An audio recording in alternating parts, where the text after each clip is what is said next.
જે ગાબડું પડેલું છે, મારી ગાડી જસ્ટ આનેથી પાર થઈ અને મળતા બચ્યા છીએ ફેમિલી સાથે. પોલીસ મિત્રો આપણી સહાયતા માટે તરત પહોંચી ગયા છે. પણ આવું બાંધકામ જે બી બિલ્ડર હોય, આવું બાંધકામ ઇન્ડિયાની અંદર છે. એક સારો એવો પુલ છે, નવો પુલ તમે જોઈ શકો છો. આ પોલીસની ગાડીઓ છે અને ચાલુ વિધાઉટ વરસાદ નથી, કાંઈ નથી, પાણી ભરેલા નથી. તેમ છતાં આવો માલ મટીરિયલ વાપરીને પુલ બનાવેલો છે.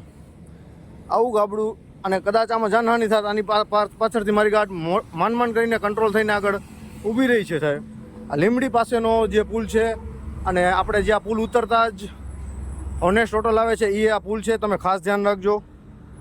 અને હું નેક્સ્ટ રાજકોટ પહોંચી અને પાછું આની ઉપર કાયદેસરની કાર્યવાહી કરીશ. આ ગાબડું છે અને આ બધા પોલીસ મિત્રો આપણી સાથે છે. તમે જોઈ શકો છો. આખું લીમડી પોલીસ સ્ટેશનના બધા જ સાહેબો તરત સહાયતા માટે પહોંચી ગયેલા છે અને આપણા પીએસઆઈ પણ આપણી સાથે જ છે. તમે જોઈ શકો છો. અહીંયા મળતા અમારી ફેમિલી પૂરી બચી છે. આવી આપણી છે ઇન્ડિયાની અંદર હાલત છે.